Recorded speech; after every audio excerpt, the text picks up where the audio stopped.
오늘 우리에게 주시는 말씀은 창세기 12장 1절부터 5절까지의 말씀입니다. 여호와께서 아브라함에게 이르시되 너는 너의 고향과 친척과 아버지의 집을 떠나 내가 네게 보여줄 땅으로 가라. 내가 너로 큰 민족을 이루고 내게 복을 주어 네 이름을 창대하게 하리니 너는 복이 될지라.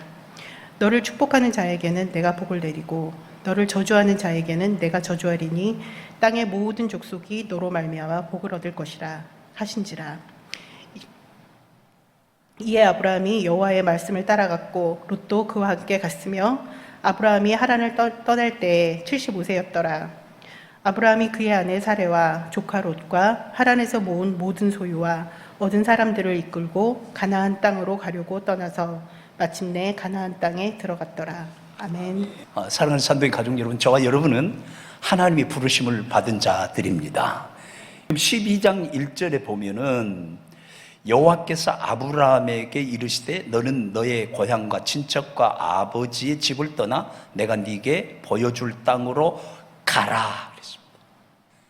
여러분, 창세기 쭉 펼쳐보면 11장에 펼쳐진 그런 성경의 내용들을 보면은 아브라함을 왜 불렀겠는가가 짐작이 됩니다. 창조, 타락, 그리고 찾아오셔서 구속하시고 제사를 통해서 하나님과 관계를 회복할 수 있는 유일한 길을 열어주셨습니다. 그런데 가인의 예배는 하나님이 받지 않았습니다. 하나님과 관계 회복이 안 됐다는 거예요. 아벨의 예배는 하나님이 받으셨습니다. 그래서 아벨의 예배를 받으면서 모세가 이렇게 기록하고 있죠. 아벨은 짐승의 첫 새끼로 제사를 드림으로 그 제사와 함께 아벨을 받으셨다 그랬습니다. 예배를 받는다는 말은 예배하는 자, 그 사람을 하나님이 받아들였다는 것입니다. 관계가 회복되는 것입니다. 타락해서 하나님의 형상을 따라서 살아내지 못하는, 그리고 공동체적인 그런 삶 속에서 개인주의적인, 좀 지나치면 이기적인 그런 삶을 살아내므로 상대방에 대한 인식이 뼈 중에 뼈요, 살 중에 살, 당신 없이는 내 존재가 의미가 없어, 한 사람 한 사람 맡은 역할이 작아 보이지만 그것이 온몸을 온전케 하는데 굉장히 중요한 요소라는 것을 깨닫고 그렇게 살아내야 되는데, 사탄의 미혹을 받아서 범죄하고 나니까 이웃이 경쟁의 대상이 되는 것입니다. 혹은 경계의 대상이 되는 것입니다. 그래서 뼈 중에 뼈, 살 중에 살이라고 했던 그 안에 대한 인식이 아담에게서부터 파괴가 됩니다. 저 여자가 주어서 내가 먹었습니다. 남편들, 아내가 그래서 그랬습니다. 절대 하나님 앞에서 말하지 마십시오. 왜냐하면 아내 머리가 남편이기 때문에 부부간의 가정의 모든 결정권은 남편이 최종적으로 해야 됩니다. 하와가 먹을까요 말까 했을 때 아담이 하나님의 말씀을 받은 그대로 동산 각종 나무의 실과는 네가 임의로 먹되 동산 중앙에 있는 선악을 알게 하는 이 나무는 먹지 마라. 먹는 날에는 정령 죽으리라. 그래서 그 말씀을 받고 그 말씀을 선포하고 신앙을 전수하고 축복할 수 있는 권한이 가장에게 있기 때문에 아무리 아내가 똑똑하고 에젤로서 작동이 되어 남편을 절대적으로 도와야만이 남편이 제기를 갈 수 있는 그런 위치에 있다 할지라도 그는 항상 남편이 머리임을 인정해야 됩니다. 그 원리는 영원히 변하지 않습니다. 질서입니다. 범죄하니까 그게 깨지더라는 것이죠. 그래서 하나님의 이 형상이 오작동하기 시작했습니다. 그래서 뼈 중에 뼈가 아니라 뭐예요? 이 여자 아니었으면 이 불행의 늪에 빠지지 않았을 때 하는 그 생각이 순간적으로 들게 되는 것입니다. 그것은 오염된 것입니다. 왜곡된 하나님의 형상이 작동된 것입니다. 죄성의 작동인 것입니다. 하나님께 나가는 유일한 길이 뭔가? 타락한 인간들이 하나님을 배반하고 하나님처럼 되려고 하다가 하나님을 떠나서 영원히 죽게 되었어요. 그런데 하나님과 관계를 회복할 수 있는 유일한 길이 제사예요. 그래서 제사를 통해 가지고 가인 제사의 실패, 그런데 아벨 제사의 받아들여짐, 그것은 결국 뭐였다? 믿음의 차이였다. 아벨은 어떻게 그 예배가 받아들여졌는가? 하나님께서 그 예물에 대해서 증거하셨다. 그 예물은 뭔가? 믿음으로 받아들여서 드린 예물이었다. 여인의 후손, 여인의 후손이라고 했을 때에 부정모혈 받아서 출생한 그 후손이 아니라 성령으로 잉태된 동정녀 마리아에게서 출생할 예수 그리스도를 이미 타락하자마자 구원의 조건이요 구원의 유일한 길로서 제시한 것입니다. 그것이 모형으로 제사의식을 통해서 나타난 것이 구약의 제사입니다. 그 제사의 완성이 뭐예요? 지난주에 말씀드린 것처럼 추가성의 여인에게 예수님 말씀하신 것처럼 이제는 이 산에서 저 산에서 예배하는 것 너라면 안 된다. 이제는 아버지께 신령과 진정으로 예배할 때가 됐는데 바로 곧 이때라. 아버지께 예배하는 자는 신령과 진정으로 예배할지니라. 신령과 진정, 신령, 그 성령님을 말하는 것입니다. 성령을 통하여, 성령의 감동을 통하여 진리, 하나님의 말씀이 진리입니다. 그 말씀이 육신이 되어 우리 가운데 가시면 그 영광을 보니 아버지의 독생자의 영광이요 은혜와 진리가 충만했습니다. 그래서 사마리아 여인은 구약 제도를 통해서 사마리아 성이 아수르에게 망한 뒤로부터 혼혈적으로 인해서 신앙의 순수성을 잃어버려 이방인들보다 더 혐오받는, 차별된, 멸시받는 그런 사람들이었지만, 그러나 그 중에 택한 사람들이 있어. 여러분 기억하십시오. 그들도 역시 메시아 신앙, 하나님에 대한 구원의 갈망 속에 살아온 흔적이 있다는 것을 우리가 아셔야 됩니다. 그때 바로 예수님에게 그 말씀을 듣고 마리아가 바로 반응합니다. 메시아가 오시면 이것에 대해서 밝히 말씀하신다 하셨습니다. 그때 예수님이 자기 자신을 나타내십니다. 내가 그러라. 두말할 것 없었습니다. 처음에 만나면서부터 지금 예배에 관한 말씀과 그가 내로라 할 때까지 그 과정 속에서 성령의 감동과 자기가 상식적으로 이해했던 구약의 말씀들이 한꺼번에 깨달아지면서 바로 그 메시아를 만났다. 설명할 것도 없습니다. 수다 떨 것도 없습니다. 그냥 물동이를 버려두고 물길을 온 상황이에요.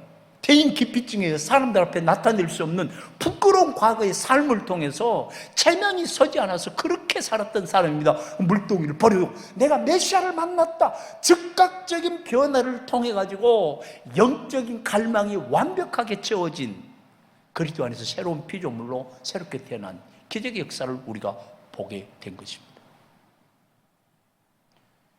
영적인 세계는 창시하는 세계입니다.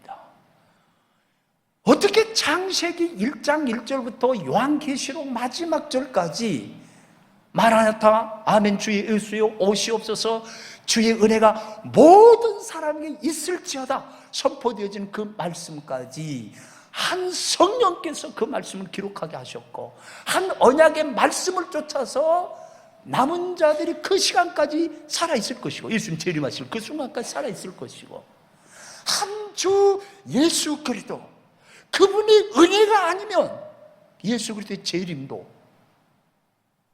기대할 수 없는, 예수님의 재림이 오히려 공포가 될 수밖에 없는 그런 상황 속에서 어떻게 그렇게 결론을 맺을까? 대체 하나님이 천지를 창조하셨는데 성경에 보니까 예수님이 없이는 된 것이 하나도 없다. 예수님도 천지 창조에서부터, 성령님도 운행하시면서 그 틀을 유지하심부터, 그리고 하나님이 창세전에 선택하셨고 그것을 이루시기 위해서 예수님이 오셔서 완벽하게 이루신 그것을 각자에게 적용시키되 성령께서 보혜사로 오셔서 주의 말씀을 깨닫게 하시고 예수를 증거하실 것이요 하시더니 성령이 오시니까 교회가 태동되어지고 복음이 편만해서 21세기 오늘까지 증거되어지면서 아직도 전파되지 않는 그곳에 복음이 여러분들 통해 산동성으로 소외되어진 저 밀림에 아직도 발견되지 못한 그 소수 부족의 일위까지 거의 다 증거되어진 이 즈음에 깊도다 하나님의 지혜와 지식에 부유하며. 이걸 어떻게 찾을 수가 있겠습니까? 영적인 세계는 신비합니다. 창세기 시대 때도 대초에 하나님이 천지를 창조하시나 이 한 말씀 속에 구원받기에 충분한 진리가 내적으로 담겨 있어서 성경의 속성 중에 충분성이라고 하는 게 있습니다. 창세기 1장 1절만 믿으면 그 안에 무엇까지 다 포함되어 있는가? 창세전에 하나님의 그리스도 안에서 선택하신 모든 하나님의 모든 플랜들이 다 함께 담겨져 있어. 시공간의 제한을 받고 하나님의 형상을 잃어버리고 타락한 우리에게는 짐작조차 할 수 없는 신비한 그 영광의 능력이 동시에, 그래서 예수님 그렇게까지 말씀하지 않습니까? 아브라함이 있기 전에 내가 있었느니라. 아브라함도 내 때 오기를 멀리서 바라보며 기뻐하였느니라. 믿어지시면 아멘. 이게 영적인 세계입니다. 말씀이 충만하다, 성령 충만하다, 예수로 충만하다, 바로 이런 얘기들인 것입니다. 여러분 보십시오. 아브라함을 하나님께서 부르실 때는 본토 친척 아비 집을 떠나라고 했는데 이미 떠난 상태에서 불렀다는 것을 우리가 알 수 있습니다. 여러분 창세기 11장 27절에 보면은 이렇게 기록이 되어 있습니다. 데라의 족보는 이러하니라. 데라는 아브람과 나홀과 하란을 낳고 하란은 롯을 낳았으며 그랬습니다. 그러니까 롯은 아브람의 조카예요. 하란이 데라의 장남이라고요. 그러니까 아브람은 데라의 족보에 속한 한 후손이지 아브라함이 족장으로서 역사 속에 전혀 드러나질 않아요. 하나님은 이미 아버지 데라를 갈대아 우르, 유프라테스 강과 티그리스 강, 비옥한 그 땅, 소위 말하면 메소포타미아 문명의 발상지, 그곳에서 이미 데라는 가나안을 향하여 가기 위해서 출발하여 하란에 머물렀습니다. 그러니까 아브라함을 부르실 그때는 뭐냐면 하란에서 데라는 이미 죽었습니다. 데라가 죽고 나자 그때 아브라함을 부른 것입니다. 이미 아버지는 가고 없습니다. 이미 고향 친척들이 사는 갈대아 우르에서는 아버지를 통해서 이미 출발한 것입니다. 떠나는 것도 하나님께서 섭리 속에서 그렇게 이끌어 가신다는 사실을 우리가 알 수 있습니다. 그래서 아버지가 떠났어요. 그러니까 이제 아비 집을 떠나라. 아버지 데라를 통해서 너희 고향을 떠났다. 너희 친척들을 떠났다. 심지어는요, 나홀도 함께 하지 않았습니다. 하란이 장남이에요. 데라의 장남. 그리고요, 나홀은요, 형님 하란의 딸과 결혼했어요. 나이 차이가 굉장히 많은 거예요. 하란과 나홀은. 그런데 하란은 이미 갈대아 우르에서 죽었어요. 여러분 이 말씀 잘 들어야 됩니다. 그리고 나홀은 데라가 하란으로 갈 때 데려가지 않았어요. 아브라함만 데리고 갔어요. 그리고 하란의 아들 롯도 데리고 갔어요. 왜? 그를 책임져 줄 사람이 없으니까. 데라의 역할은 여기까지예요. 메소포타미아 문명, 고향, 친척을 따라 가나안으로 가는 데 있어서 하란에 머무르는 까지 데라의 역할이에요. 그리고 데라가 죽자 하나님이 아브라함을 불러서 새 시대의 주역으로 삼아 그를 부르신 것이에요. 떠나라. 지금까지 살아왔던 익숙했던 습관과 삶의 양식이 길들여진 거기서 탈출하라는 겁니다. 네 앞에 펼쳐질 세계는 전혀 다른 세계가 펼쳐질 것이다. 그래서 떠나. 그 다음에 어디로 가라? 내가 네게 지시할 땅으로 가라. 네 아버지에게 지시할 땅이 아니라 네게 지시할 땅으로 가라. 너의 세계를 펼치라. 이 부르심입니다. 가나안 땅으로 하나님이 인도해서 갔는데 본토 친척 아비집을 다 떠나서 누구만 데리고 갔는가? 이걸 주목해야 됩니다. 한 몸인 아내를 데리고 갔습니다. 남편의 비전은 한 몸인 아내의 비전이어야 합니다. 그때 아브라함과 사라 사이에는 자녀가 없었습니다. 그 다음에 두 번째 같이 동행한 자가 누굽니까? 롯입니다. 하란의 아들입니다. 아버지가 손자 롯을 책임지기 위해서 하란에까지 왔지만 하란에서 아버지는 돌아가셨습니다. 그리고 아브라함에게 본토 친척 이제는 아비집도 떠나서 내가 지시할 땅으로 가라. 그럼 남겨진 롯은 누가 책임져야 됩니까? 아브라함이 책임지는 것입니다. 떠나야 될 것에 대한 분명한 인식이 여러분에게 오늘 그림으로 그려지기를 주의 이름으로 축복합니다. 힘들고 어렵지만 반드시 동행해야 될 사람이 따로 있다는 것입니다. 동행하는 그 사람들은 뭡니까? 같은 언약, 같은 비전, 같은 방향, 같은 목적을 향해서 가야 되는 사람이었다는 것입니다. 그리고 참 성경이 얼마나 정확하게 기록하는지 모릅니다. 하란에서 얻은 모든 소유와 하란에서 붙여준 모든 사람을 데리고 하나님이 지시한 곳으로 가서 마침내 가나안 땅에 이르렀더라. 그렇게 하고 본문이 마무리를 합니다. 하란에서입니다. 하란에서 얻은 사람과 하란에서 얻은 소유를 다 끌고 가나안으로 갔다. 이제는 정말 고향과 권력 친지와 아버지 집을 완전히 떠나 자기 자신이 최고의 리더십을 가지고 그들을 먹여 살려야 되고 영적으로, 정서적으로, 환경적으로, 물질적으로 부양해야 될 그런 독자적인 공동체의 수장으로서 하나님 앞에 서게 되는 것입니다.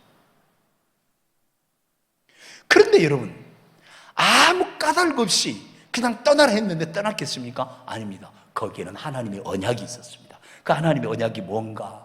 오늘 여러분에게 주신 언약으로 받아들이면서 2절, 3절을 우리 같이 한번 읽어보겠습니다. 창세기 12장 2절에서 3절 같이 읽습니다. 시작. 내가 너로 큰 민족을 이루고 내게 복을 주어 내 이름을 창대케 하리니 너는 복이 될지라.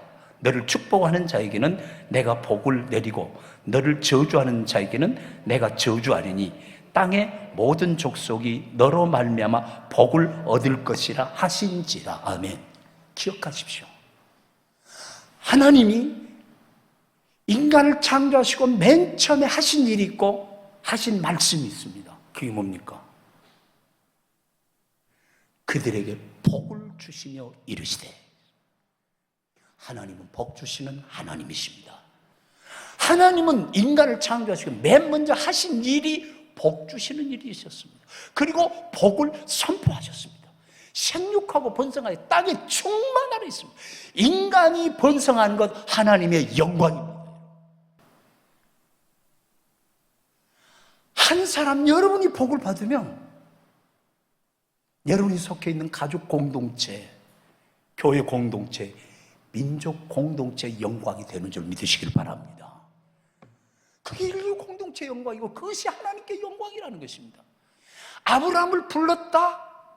아브라함에게 복을 준다. 큰 민족을 이루게 한다. 너 이렇게 하면 큰 민족이 이룰 거야. 너 이렇게 하면 네가 복을 받을 거야. 네가 이렇게 되면 너는 영적인 거장이 되어서 절대적인 영향을 끼치는 사람이 될 거야 라고 말하지 않았습니다. 내가 너로 큰 민족을 이루게 할 것이다. 하나님이 하시겠다는 것입니다. 이 음성을 들어야 합니다. 내가 욕심과 다른 사람이 하는 것이 좋아 보여서 내가 그걸 취해서 흉내냈다고 하면 여러분이 말한 것과 여러분 내면의 그 형성되진 인격과 성령의 감동과 내 되어짐의 그 됨됨이 사이에서 굉장한 갈등을 일으키면서 스스로 혼란에 빠지게 될 것입니다. 내가 너로 큰 민족을 이루게 하겠다는 것입니다. 그 민족을 이루게 하기 위해서 어떻게 하겠다?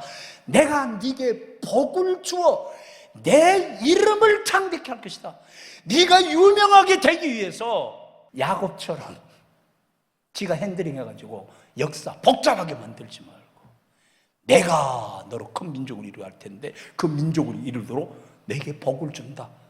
그럼 네 이름을 창대케 한다. 네가 유명해지기 위해서 무리수 두지 말고. 왜 그런가? 나는 땅에 있는 모든 족속에게 관심이 있다. 너를 모델로 세워서 너를 통하여 세계 모든 민족이 복을 받게 하려는 것이다. 너 누리라고, 너 유명하게 되라고. 그게 아니라 왜 떠나라고 했는지, 내가 지시할 땅으로 가라고 했는지, 하나님과 의사소통하지 않고는 방향을 설정할 수 없는 헛갈리는 인생을 살 수밖에 없는 아브라함에게 하나님이 찾아오셔서 명령하시고 언약을 주신 것입니다. 이 정도면 게임 끝 아닙니까?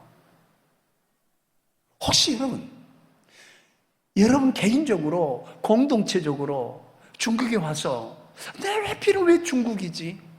그랬는데 이러한 하나님의 부르심 속에서 이러한 결론이 난 사람이 있습니까?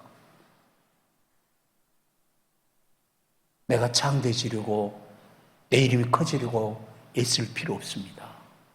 하나님의 형상대로 서로 도우며 서로 사랑하며 협력하며 살아가되 가족 공동체에서부터 내 남편이 최고요, 내 아내가 최고요, 우리 자녀들이 최고요. 카이스트 학위 수여식을 보았습니다. 대통령이 참석했습니다. 희망적인 그들의 필요성을 인식하고 대통령의 축하 메시지 중에 가장 마음에 든 게 바로 그거였습니다. 여러분들은 여러분 개인이 아니라 국가적인 자산들입니다. 국가가 여러분이 마음껏 연구하고 마음껏 과학의 발전을 통해서 민족이 번영하는 일에 아낌없이 쏟아붓겠습니다. 하나님이 우리에게 그러신 것입니다. 여러분이 이미 부르심을 받았습니다.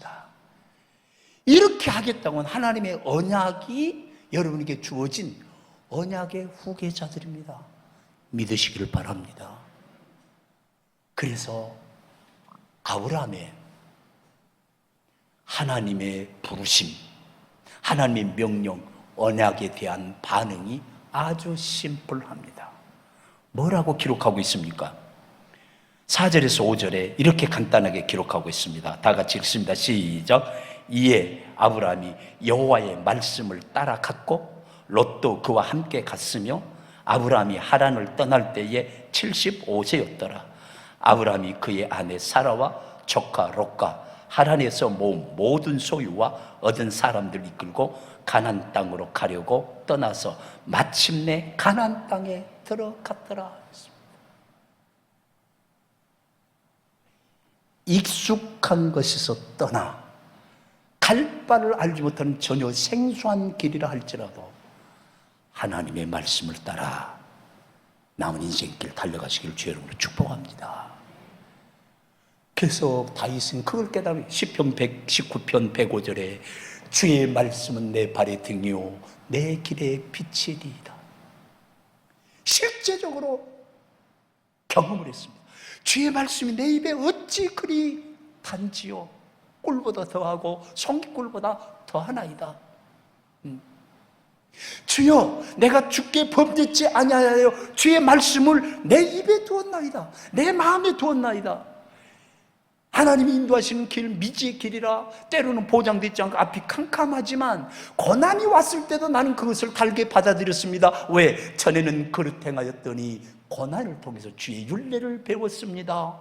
그 고난을 통해서 하나님의 말씀이 내 발의 등이 되고 길의 빛이 되어지심을 한순간도 의심치 않고 달려가게 했습니다.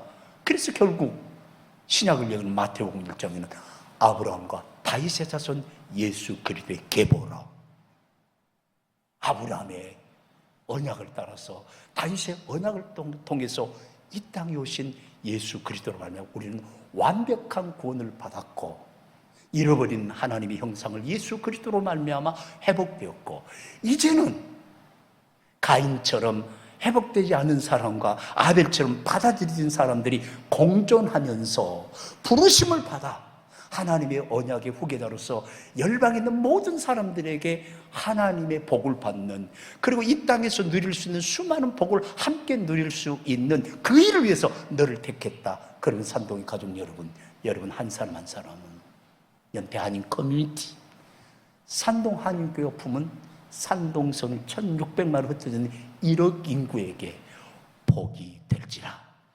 옆에 분에게 그렇게 하십시다. 당신은 복의 근원입니다. 예수 그리스도로 말미암아 저 예수 그리스도의 은혜와 하나님 아버지의 극진하신 사랑하심과 성령의 교통하심이 사랑하는 산동의 가족들 한 사람 한 사람 머리 위에 이제로부터 영원토록 함께 있을지어다. 아멘. 옆에 분 진짜 축복하십시오.